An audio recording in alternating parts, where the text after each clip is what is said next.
আমরাও জামাতে যোগদান করি নাই, জামাত এলডিপিতে যোগদান করে নেই, বা অন্যান্য যারা দলগুলি আছে 12টা দল একসাথে হয়েছে নির্বাচনী এই প্রেস কনফারেন্সের সমঝোতার মধ্যে কেউ কোন দলে যোগদান করে নাই, প্রত্যেকে নিজের নিজের দলে আছে। এটা হলো একটা নির্বাচনী সমঝোতা, অর্থাৎ আমরা 12টা দল একসাথে মিলে 300 আসনে নির্বাচন ইনশাল্লাহ করব, এটাই হলো সিদ্ধান্ত।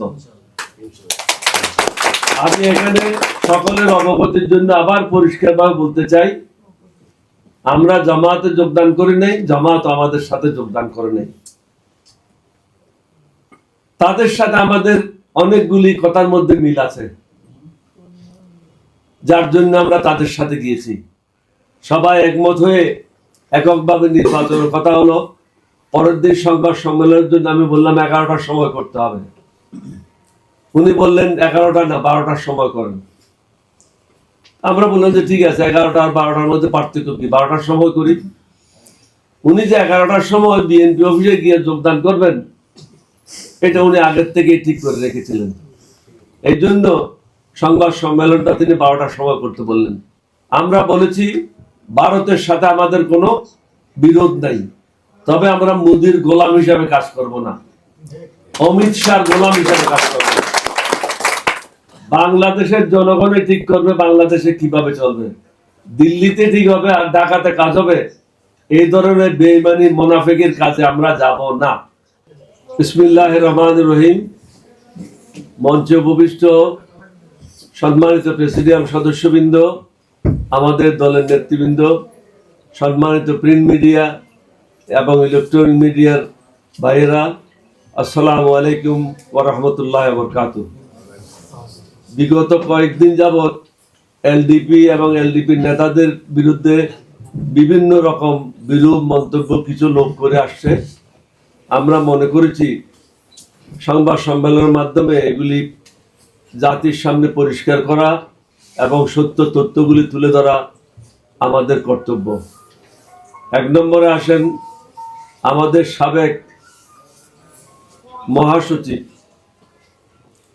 তিনি চেয়েছিলেন দলটা বিলুপ্ত করে আমার বড় ছেলে ওমর ফারুককে নিয়ে বিএনপিতে যোগদান করবে এবং এলডিপিকে অ্যাবান্ডন করবে, যেভাবে অন্যরা তাদের দলকে অ্যাবান্ডন করে দলকে বিলুপ্ত করে বিএনপিতে যোগদান করেছে।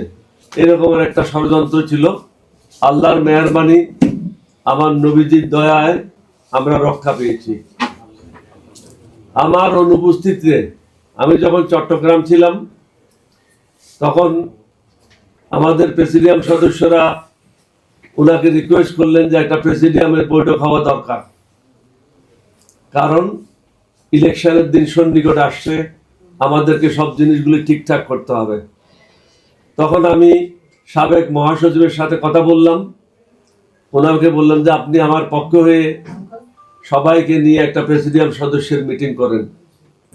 দ্বিতীয়বার আমি আমার স্ত্রীর চিকিৎসার জন্য ব্যাংককে ছিলাম, তখন উনি আমাকে আবার জিজ্ঞাসা করলেন, সবাই আমাকে বলছে আর একটা প্রেসিডিয়াম মিটিং করার জন্য এখন আমি কি করি। ওনাকে বললাম যে আপনি প্রেসিডিয়াম মিটিং করেন এবং তাদের মতামত নিয়ে যেটা সঠিক সিদ্ধান্ত সেই সিদ্ধান্ত গ্রহণ করেন, এর সাথে আমি একমত থাকবো। তিনি 2টা মিটিং করে প্রথম মিটিংয়ে বললেন, এর আগে একটা কথা বলতে চাই, এর আগে আমার উপস্থিতি একটা মিটিং হয়েছিল, সেই মিটিংয়ে আমরা ঠিক করে দিয়েছিলাম যে বিএনপির সাথে যেহেতু আমরা যুগপৎ আন্দোলন, আমি পরিষ্কার করে এখানে বলতে চাই যুগপৎ আন্দোলন, এটা ঐক্য জোট না। যুগপৎ এবং ঐক্য জোটের মধ্যে অনেক পার্থক্য। ঐক্য জোট হলো আপনারা যে সবাই একটা সম্মিলিত বক্তব্য থাকবে, একটা লিখিত আকারে নীতিমালা থাকবে, সেই নীতিমালার আলোকে সবাইকে কাজ করতে হবে। যুগপৎটা হলো যার যার ঘরে সে থাকবেন, যার যার কাজ সেই করবেন, এখানে কারো কোনো বাধ্যবাধকতা থাকবে না। আমরা এক সময় বিএনপির সাথে 7 দলীয় ঐক্য জোটও ছিলাম, কিন্তু 2021 সাল থেকে যুগপৎ আন্দোলনে তারা চলে গেল এবং ডিক্লেয়ার করে দিল। তারপরের থেকে মোটামুটি রিদওয়ান সাহেবের সব মিটিং করতো। বেগম জিয়ার অনুপস্থিতিতে আমি কোনো মিটিংয়ে যাই নাই। আমাদের দলকে রিপ্রেজেন্ট করতো সাবেক মহাসচিব ডক্টর রিদওয়ান আহমদ। সুতরাং যখন নির্বাচনের ডিক্লার হলো, ডেট সঠিক হলো, তখন আমরা চিন্তা করলাম বিএনপির সাথে নেগোসিয়েট করার জন্য মহাসচিবের নেতৃত্বে একটা টিম করে দেওয়া উচিত। 7 সদস্যের একটা টিম করে দেওয়া হলো। অর্থাৎ বিএনপির সাথে যাই কিছু আলাপ আলোচনা হবে, সংসদ সদস্য সিট আমাদেরকে কয়টা ছেড়ে দেবেন, সব বিষয়ে তিনি তাদের সাথে আলোচনা করবেন এই সদস্যদেরকে সাথে নিয়ে। 7 সদস্যের সদস্য নিয়ে তিনি কখনো যান নাই। তিনি ব্যক্তিগতভাবে লন্ডনে গিয়েছেন, বিএনপির নেতা তারেক রহমানের সাথে কথা বলেছেন, বা এখানে নজরুল সাহেবের সাথে কথা বলেছেন, মির্জা ফখরুল সাহেবের সাথে কথা বলেছেন, কিন্তু 7 সদস্যের টিম নিয়ে তিনি কখনো যান নাই। তাকে সবাই পক্ষ থেকে বলা হলো, সর্বসম্মতিক্রমে মিটিংয়ে বলা হলো, শুধু আমি উপস্থিত ছিলাম না, যে আমাদেরকে নিয়ে আপনি বিএনপির সাথে বসেন এবং আমাদেরকে কয়টা আসন দেবে সেটা ঠিক করেন। আপনাদের নিশ্চয়ই স্মরণ আছে, আমি এখানে পরিষ্কারভাবে আপনাদের সম্মুখে বলেছিলাম জাতির উদ্দেশ্যে, আমরা এমন কোনো সিট চাই না যেটাতে আমাদের উপযুক্ত প্রার্থী নাই, এবং আমরা এমন কোনো সিট দাবি করব না যেখানে আমাদের প্রার্থী নির্বাচিত হবে না। আলাপ আলোচনার মাধ্যমে এটা ঠিক করা হবে। আমরা অন্যায্য কোনো জিনিস দাবি করব না। তিনি নেগোশিয়েট করলেন লন্ডনে গিয়ে, এবং 2টা সিটের কথা নিয়ে আসলেন, ওনার সিট আর চট্টগ্রাম 14। চট্টগ্রাম 14 নেওয়ার কোনো প্রয়োজন ছিল না, কারণ এটা আমাদের ওই সিট ছিল, এটা বিএনপির সিট ছিল না। মূলত একটা সিটে উনি নেগোশিয়েট করে আসলেন। তখন আমাদের প্রেসিডিয়াম সদস্য যারা আজকে সবাই এখানে উপস্থিত আছেন, শুধু একজন নাই, উনি অসুস্থ, পাঠান সাহেব অসুস্থ, তিনি আসতে পারেন নাই। দ্বিতীয় মিটিংয়ে ঠিক হলো যে তিনি অথরাইজ করলেন যে বিএনপির সাথে অনেক কথা হলো, বিএনপির 2টার বাইরে কোনো সিট দেবে না, সুতরাং আপনারা অন্যভাবে কোনো জায়গায় চেষ্টা করেন। এখানে সরওয়ার্দী সাহেবও আছেন, লেফটেন্যান্ট জেনারেল সরওয়ার্দী সাহেব, আমার বাম পাশে আছে ডক্টর বশির। 2জনকে তিনি দায়িত্ব দিলেন জামায়াতের সাথে যোগাযোগ করেন, জামায়াতের সাথে যোগাযোগ করে তারা কয়টা সিট আমাদের জন্য আসন ছেড়ে দেবেন এই ব্যাপারে আপনারা যোগাযোগ করে সঠিক ঠিক করে নেন। তার মনে মনে ছিল তিনি বিএনপিতে চলে যাবেন, এই কথাটা তিনি কখনো প্রকাশ করেন নাই। তার উদ্দেশ্য ছিল, এবং বিএনপির বোধহয় কারো কারো উদ্দেশ্য ছিল দলটা ভেঙে দেওয়া, যেভাবে অন্য দলগুলি ভেঙে দিয়েছে। এইদিকে ডক্টর বশির এবং লেফটেন্যান্ট জেনারেল সরওয়ার্দী সাহেবকে ব্যস্ত রাখলেন জামায়াতের সাথে আলোচনা করার জন্য। আমি যখন ব্যাংকক থেকে ফিরে আসলাম 17 তারিখে বোধহয়, আমি 1 কাপ চা খাওয়ার সুযোগ হয় নাই। বাসায় পৌঁছার পরেই মিটিংয়ে বসলাম সবার সাথে। এই মিটিংয়ে ওনাকে সবাই সম্মিলিতভাবে অ্যাকিউজ করলেন, এবং আমাদের মধ্যে 2জন বা 3জন সম্মানিত সদস্য বললেন এই মহাসচিবকে বহিষ্কার করা উচিত, কারণ তিনি দলের বিরুদ্ধে কাজ করেছেন। এই ব্যাপারে তিনি কোনো উত্তর দিতে পারেন নাই। যা হোক, সবাই খোলামেলাভাবে কথা বলল। এক পর্যায়ে এসে ওনাকে বললাম যে সবাই কথা বলেছে, আপনার বিরুদ্ধে অনেক অভিযোগ, আপনি একদিকে বিএনপির সাথে হাত মিলাইছেন আর অন্যদিকে 2জনকে জামায়াতের সাথে কথা বলার জন্য ব্যস্ত রেখেছেন। এখন আমাদের সামনে 3টা রাস্তায় খোলা, আপনি কথা বলেন, তারপর আমি কথা বলবো। উনি আমাদের যে সম্মানিত সদস্যরা, প্রেসিডিয়াম সদস্যরা যে কথাগুলি বলেছেন, কোনোটা সদুত্তর তিনি দিতে পারেন নাই। তারপর ওনাকে আমি বললাম 3টা রাস্তা খোলা আছে। আমার যখন সভাপতি হিসাবে সমাপনী বক্তব্যের কথা আসলো, তখন আমি বললাম 3টা রাস্তা খোলা আছে। একটা হলো আপনি 7 সদস্যের টিম নিয়ে বিএনপির সাথে আলাপ আলোচনা করে একটা সম্মানজনক আসনগুলি আমাদের জন্য নিশ্চিত করেন। তিনি সাথে সাথে বলে দিলেন এটা সম্ভব না। তখন ওনাকে বললাম আর 2টা রাস্তা খোলা আছে। একটা হলো আপনি জামায়াতের সাথে লেফটেন্যান্ট জেনারেল সরওয়ার্দী এবং ডক্টর বশির সাহেবকে দায়িত্ব দিয়েছেন জামায়াতের সাথে আলাপ করার জন্য, তাহলে ওনাদেরকে আমরা অনুমতি দিই আলোচনা করার জন্য। তখন তিনি একদম উত্তেজিতভাবে বললেন আমি জামায়াতে যাব না। তখন আমি বললাম যে আপনি যদি জামায়াতে না যান তাহলে ওনাদেরকে দিয়ে এই নাটকটা কেন করলেন, ওনাদেরকে দিয়ে কাজটা কেন করলেন? এখন আমাদের কাছে একটা 3য় পথ খোলা আছে, সেটা হলো এককভাবে নির্বাচন করা। তখন তিনি সাথে সাথে রাজি হলেন এককভাবে নির্বাচন করব। সবাই সিদ্ধান্ত নিল পরের দিন প্রেস কনফারেন্স করে আমরা এটা ডিক্লেয়ার করব, যেটা আমরা এখানে এসে ডিক্লেয়ার করেছিলাম। আমি সাথে সাথে একটা নোট লিখলাম, এই নোটের কাগজটা আমার হাতে আজকে আছে, আমি ফেসবুকেও দিয়েছি, এই মিনিটসে আছে। এই সভায় উপস্থিত সকলে একমত হয়ে এলডিপি আগামী জাতীয় সংসদ নির্বাচনে এককভাবে অংশগ্রহণ করবে। আমি 1 নম্বরে সাইন করেছি, উনি 2 নম্বরে সাইন করেছেন। আপনারা এখানে দেখতে পারেন, কেউ যদি ফটো তুলতে চান পরে আমার কাছে এসে ফটো তুলতে পারেন। উপরের দিকেও দেখেন উপস্থিতের মধ্যে উনি 2 নম্বরে সাইন করেছেন।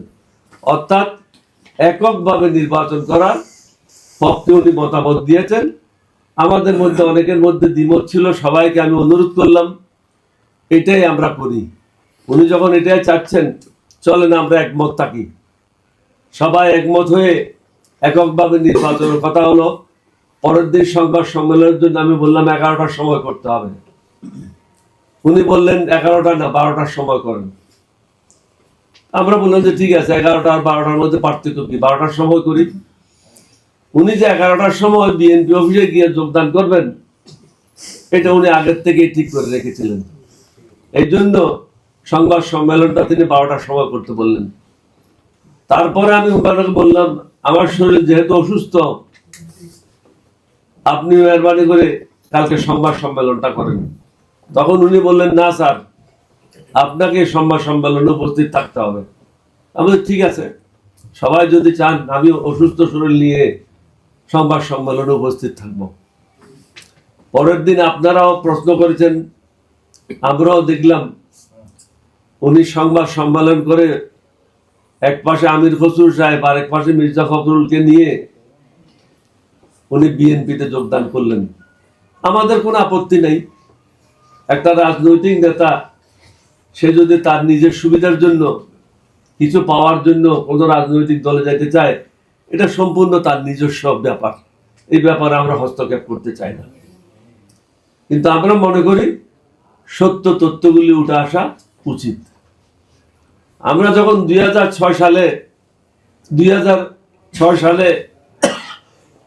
26শে অক্টোবর এলডিপি গঠন করি, ওনার বাড়ি জ্বালিয়ে দিয়েছিল এবং 2টা গাড়ি জ্বালিয়ে দিয়েছিল। তখন থেকে উনি প্রমিস করেছিলেন আমি জীবনে যতদিন বেঁচে থাকি বিএনপির সাথে কখনো যাব না। এবং আপনাদেরকে আমি গতবার বলেছিলাম, বেগম জিয়াকে যখন ফুল দিয়ে ইঞ্জিনিয়ারিং ইনস্টিটিউটে প্রথমবার হাসিনার বিরুদ্ধে 2009 সালের পরে যখন আন্দোলন শুরু হলো অনশনের মাধ্যমে, তিনি বলেছিলেন আমার জীবন থাকতে আমি কখনো বেগম জিয়াকে ফুল দিতে যাব না। তখন আমি তমিজউদ্দিন টিটু এখানে উপস্থিত নাই, যুব দলের নেতা ছিল, তাকে অনুরোধ করলাম তুমিই যাও। পরবর্তীতে যা হোক সবাই গেলেন, রিদওয়ান সাহেবও গেলেন, গিয়ে ফুল দিলেন। এগুলি হলো বিগত দিনের ইতিহাস, এগুলি বিকৃতি করার কোনো উপায় নেই। এখন যে জিনিসটা আসছে, উনি বলছেন যে আমি সভাপতির কাছে পদত্যাগ পত্র দিয়েছি। আমি আপনাদের মাধ্যমে সমগ্র জাতিকে বলতে চাই আমার কাছে তিনি কোনো পদত্যাগ পত্র দেন নাই। আমাদের যে অফিসের দায়িত্বে আছে প্রফেসর মাহবুব, তাকে কিছুক্ষণ আগে জিজ্ঞাসা করলাম তোমার কাছে কি কোনো পদত্যাগ পত্র আছে, কারণ মাহবুব সার্বক্ষণিক রিজওয়ান সাহেবের পার্সোনাল সেক্রেটারি হিসেবে কাজ করেছে। মনে করলাম হয়তো তার কাছে দিতে পারে। সে বললো যে আমাকে দেয় নাই। তখন আমাদের ভারপ্রাপ্ত মহাসচিব, এখন যিনি বিল্লাল হোসেন নিয়াজি, তাকে জিজ্ঞাসা করলাম তোমাকে কোনো পদত্যাগ পত্র দিয়েছে কিনা। সেও বলল যে না, আমাকেও কোনো পদত্যাগ পত্র দেয় নাই। তাহলে এই মত অবস্থায় আমাদের কি করণীয়? উনি অন্য একটা দলে যোগদান করেছেন, আমাদের দলে ওনাদের নাম আছে, কারণ উনি পদত্যাগ পত্র দেন নাই। সুতরাং আমাদের অনিচ্ছা সত্ত্বেও দলের সাংগঠনিক পন্থা অবলম্বন করে আমাদেরকে একটা সিদ্ধান্ত নিতে হচ্ছে। সেই সিদ্ধান্তটা হলো সাধারণ সদস্য পদ সহ সকল পদ থেকে তাকে বহিষ্কার করা হলো। কারণ আমরা এখানে রাখতে পারি না, দুইটা দলের সদস্য একসাথে থাকবে, এটা হয় না। এটা তাহলে আমরা সিদ্ধান্ত নিলাম, তাকে সকল পদ থেকে বহিষ্কার করা হলো। আমাদের সাথে তার, এলডিপির সাথে কোনো সম্পর্ক আর থাকলো না। দ্বিতীয় গুরুত্বপূর্ণ বিষয়টা হলো, আমি আসার পরে আমাদের প্রেসিডিয়াম সদস্যের মধ্যে অনেক হতাশা ছিল। তারা বললো স্যার আমরা জামাতের সাথে আলোচনা করেছি, তাদের সাথে আলোচনার অনেক অগ্রগতি হয়েছে, সুতরাং এই আলোচনাটা চালিয়ে যাওয়া উচিত। তখন আমরা জামাতের সাথে আলোচনাটা চালিয়ে যাই। তারা আমাদেরকে বললো যে ঠিক আছে, আপনারা আমাদের সাথে মিলে আলোচনা করতে, নির্বাচন করতে পারেন। কিছুদিন পর্যন্ত দেখছি পত্র পত্রিকায় কেউ 3টা সিটের কথা লিখছে, কেউ 2টা সিটের কথা লিখছে। আমি আপনাদেরকে সঠিক নাম্বারটা বলবো না, কারণ যেহেতু আমরা একটা প্রস্তাব নিয়েছি যে সবগুলি একসাথেই ডিক্লেয়ার করা হবে, তবে 3টাও না, 6টাও না, তার থেকে বেশি। আমি আবার বলি, 3টাও না, 6টাও না, তার থেকে বেশি। সুতরাং যে বা যারা লিখছেন তাদেরকে অনুরোধ করব, না জানে না শুনে মিথ্যা তথ্য লেখাটা এটা গুনাহ, ধর্মীয় ভাবে এটা মহাপাপ।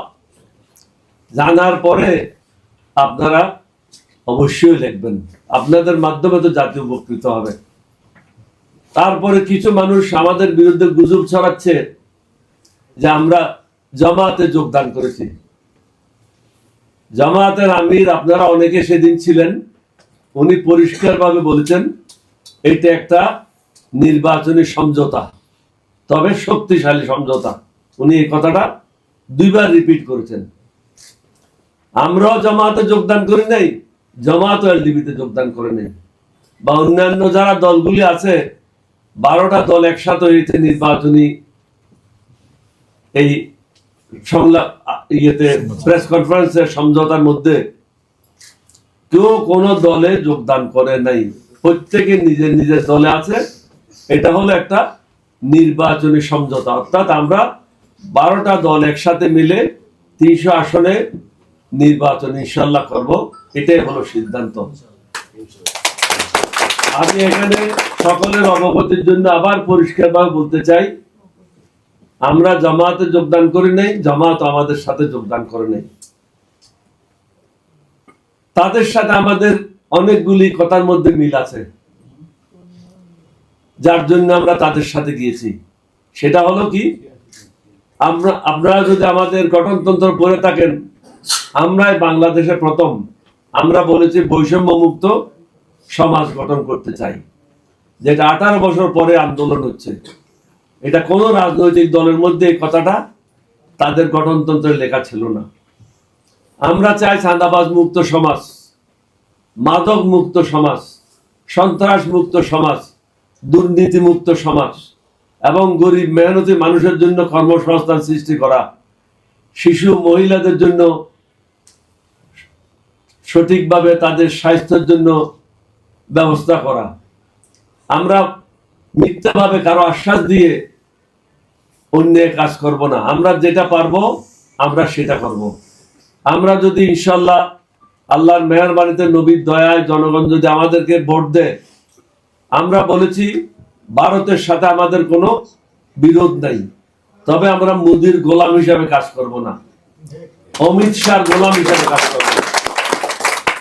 বাংলাদেশের জনগণই ঠিক করবে বাংলাদেশে কিভাবে চলবে, দিল্লিতে ঠিক হবে আর ঢাকাতে কাজ হবে। এই ধরনের বেঈমানি মুনাফিকের কাজে আমরা যাব না। জনগণকেও বলতে চাই, যারা দিল্লির দালালি করছে, মোদির দালালি করছে, অমিত শাহ দালালি করছে, রাজনাথের দালালি করছে, তাদের থেকে সাবধান থাকেন।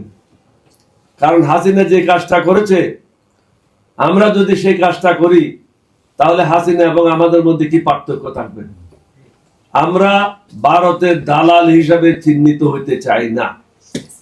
যেখানে যারাই ভারতের দালালি করছে তাদেরকে চিহ্নিত করেন, তাদের বিরুদ্ধে অবস্থান নেন, কারণ তারা বাংলাদেশকে ভারতের কাছে বিক্রি করতে চায়।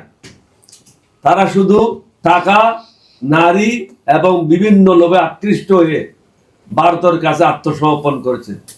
ভারতের লোকের বিরুদ্ধে আমাদের কোনো বক্তব্য নেই, তারাও আমাদের মতো মানুষ, আমরা সহ অবস্থানে থাকতে চাই। তবে ভারতের যে নীতি, যে নীতি, সেই নীতিতে আমরা কাজ করতে চাই না এবং অন্যের পরামর্শে আমরা কোনো কাজ করতে চাই না। আমরা কাজ করব আমাদের দলের নেতা এবং বাংলাদেশের জনগণের মতামতের ভিত্তিতে। আমি আগে যেটা বলেছিলাম, জামাত একই জিনিস চায়, মাদক মুক্ত সমাজ চায়, দুর্নীতি মুক্ত সমাজ চায়, চাঁদাবাজ মুক্ত সমাজ চায়। আপনারা কিছুদিন আগে দেখেছেন, যারা করণ বাজারে চাঁদা উঠাইতো তাদেরকে দাওয়া দেওয়ার পরে সিমের দাম একদিনেই 100 টাকা থেকে 50 টাকা হয়েছে, আলুর দাম 30 টাকা কমেছে। সুতরাং এই চাঁদাবাজদের কারণে, এই লুটেরাদের কারণে বাংলাদেশের যে অবস্থা সৃষ্টি হয়েছে, এই অবস্থা থেকে মুক্ত হইতে হবে। মুক্ত হওয়ার জন্য যারা সুশাসন চায়, ন্যায়ের শাসন প্রতিষ্ঠা করতে চায়, প্রত্যেকটা ধর্মের স্বাধীনতা নিশ্চিত করতে চায়, তাদেরকে ভোট দিতে হবে। আপনি মাস্তানদেরকে ভোট দেবেন, চাঁদাবাজদেরকে ভোট দেবেন, মোদির দালালদেরকে ভোট দেবেন এবং যারা টাকা লুণ্ঠন করেছে তাদেরকে ভোট দেবেন, তাহলে আপনি কিভাবে বাংলাদেশ বিনির্মাণ করবেন?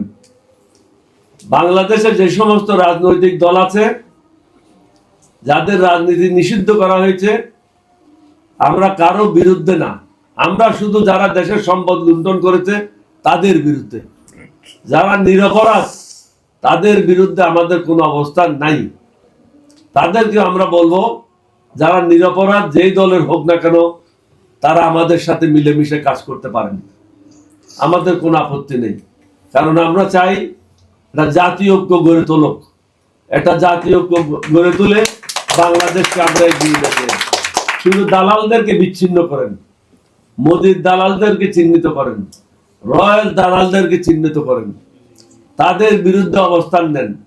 আপনি একজন মানুষ হয়ে জানার পরেও যদি একজন সিন্ডিকেট লিডারের পিছনে দাঁড়ান, মোদির দালালের পিছনে দাঁড়ান, আল্লাহর কাছে কি জবাব দেবেন? প্রত্যেকটা মানুষকে তার নিজ নিজ ধর্ম অনুযায়ী জীবিকা নির্বাহ করতে হবে। দেশের ক্ষতি হোক, এই ধরনের কোনো কাজ করতে পারবেন না। যারা মুসলমান তাদের উদ্দেশ্যে আমি একটা কথা বলতে চাই, দেশপ্রেম হলো ইমানের একটি অঙ্গ। যার দেশপ্রেম নাই তার ইমান নেই। যে সিন্ডিকেট লিডারদেরকে ভোট দেবে, অশিক্ষিত লোক যারা সংসদে আসার উপযুক্ত না, ক্লাস 4 পাসও করে নাই, ক্লাস 8 পাসও করে নাই, তাদেরকে সংসদে পাঠানো মানে আপনি নিজে কলঙ্কিত হলেন, জাতিকে কলঙ্কিত করলেন, বাংলাদেশকে কলঙ্কিত করলেন। উপযুক্ত লোকদেরকে বেছে নেওয়া আমাদের সকলের কর্তব্য। এখানে যদি এই কাজটা আমরা না করি, আমরাও বেঈমান এবং মুনাফিক হিসাবে মৃত্যুবরণ করব। আমাদের সকলের উচিত, যারা উপযুক্ত ব্যক্তি, এখানে মার্কা নয়, গুরুত্ব হলো সৎ, শিক্ষিত, দক্ষ এবং উপযুক্ত ব্যক্তিকে, দেশপ্রেমিক উপযুক্ত ব্যক্তিকে নির্বাচিত করে সংসদে পাঠানো। এখানে অনেকে মনে করে অমুকে সরকার করবে, অমুকে সরকার করবে, আমি আপনাদেরকে এটা বলতে চাই, আমি শহীদ রাষ্ট্রপতি জিয়াউর রহমানের সাথে প্রায় 5 বছর সরকার পরিচালনা করেছি, মন্ত্রী হিসেবেও 3 বার সরকারে ছিলাম। সরকার কিভাবে চালায় বর্তমানে যারা বেঁচে আছে তাদের মধ্যে আমি একজনই সরকার পরিচালনার অভিজ্ঞতা আছে, আর কারো এই অভিজ্ঞতা নাই। সুতরাং কখনো একজন কেরানি থাকলেও তার একটা অভিজ্ঞতা থাকে। এটা আমি আপনাদেরকে উদাহরণ দিতে চাই। লন্ডনে জন মেজর লন্ডনের প্রাইম মিনিস্টার হয়েছিল, ওনার কোন শিক্ষাগত যোগ্যতা ছিল না। সাংবাদিক ভাইয়েরা যখন জিজ্ঞাসা করলো, আপনার তো লেখাপড়া নাই, আপনি কোনো স্কুলে পড়েন নাই, আপনি কিভাবে প্রধানমন্ত্রী হবেন? উনি উত্তরে বলেছিলেন, আমি প্রতিদিন বাসে যাতায়াত করি, আমি বাসের কন্ট্রাক্টর, সুতরাং জনগণই ছিল আমার শিক্ষক। অর্থাৎ প্রত্যেক দিন হাজার হাজার লোক বাসে গেছে, তাদের সাথে দেখা হয়েছে, কথা হয়েছে, একটা অভিজ্ঞতা অর্জন করেছে। যেই লোক কখনো কেরানির কাজ করে নাই, পিয়নের কাজ করে নাই, কোনো জায়গায় কাজ করে নাই, তাদেরকে দিয়ে কিভাবে বাংলাদেশের সরকার চলবে, এটা আপনাদেরকে চিন্তা করতে হবে। নিজের পায়ে নিজে কুড়াল মারবেন না। নিজের পায়ে যদি নিজে কুড়াল মারেন, অন্যের কিছু করার থাকবে না। সুতরাং আগামী দিন খুব সুন্দরভাবে যারা ভালো প্রার্থী, যোগ্য প্রার্থী, দক্ষ প্রার্থী, দেশপ্রেমিক প্রার্থী, তাদেরকে নির্বাচিত করবেন, এটাই আশা করি। আর আমার দলের লোকদেরকে বলবো, আপনাদের মধ্যে অনেকে আছেন যারা MA পাস করেছেন, হয়তো আরো বেশি লেখাপড়া করেছেন, কিন্তু প্রয়োজন যদি না হয়, মেহেরবানি করে টেলিফোন একটা আছে বলে আপনি টেলিফোনের সামনে জাতিকে হেদায়েত করবেন, এটা ঠিক না। এটা আমাদের দলের ভাবমূর্তি নষ্ট হয়। যারা পদে আছে, গুরুত্বপূর্ণ পদে, তারাই শুধু এই কাজটা করলে মানুষ এটা গ্রহণ করবে। এখন ঘরের কাজের লোকে যদি একটা স্ট্যাটাস দেয়, তাহলে জনগণ কি ভাববে? এই ঘরে কোনো আইন শৃঙ্খলা নাই, যার ইচ্ছে সে স্ট্যাটাস দেয়। মেহরবানি করে এই স্ট্যাটাস গুলি দেবেন না। আমি আগের কথায় ফিরে যাই, আমরা কোনো দলে যোগদান করি নাই। তাদের সাথে যেহেতু আমাদের দলের যে গঠনতন্ত্রের লেখা কতগুলি কথা আছে, সেগুলির মধ্যে অনেক মিল রয়েছে, যার কারণে আমরা একসাথে কাজ করার জন্য সিদ্ধান্ত নিয়েছি। আমরা যারা এখানে প্রেসিডিয়ামের মেম্বাররা আছে, অনেকে মনে করেছেন প্রেসিডিয়ামের অনেক সদস্য রিজওয়ান সাহেব নিয়ে গেছেন। প্রেসিডিয়ামের সদস্য তো দূরের কথা, আমার কোন নেতা কর্মী তার সাথে যায় নাই।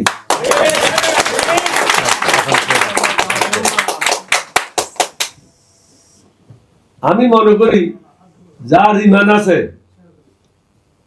যে আল্লাহকে বিশ্বাস করে, নবীকে বিশ্বাস করে, সে আমাদের দল ছেড়ে যেতে পারে না। কারণ আমরা কোনো অন্যায় কাজের সাথে লিপ্ত না, আমরা কোনো বাজার ইজারা নিই নাই, আমরা কোনো জায়গায় ব্যবসা বাণিজ্যে লিপ্ত হই নাই।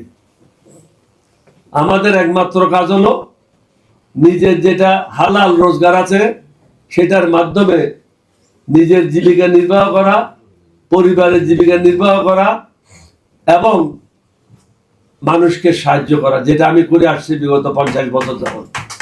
ইনশাআল্লাহ আল্লাহর সাহায্য সব সময় পাবেন।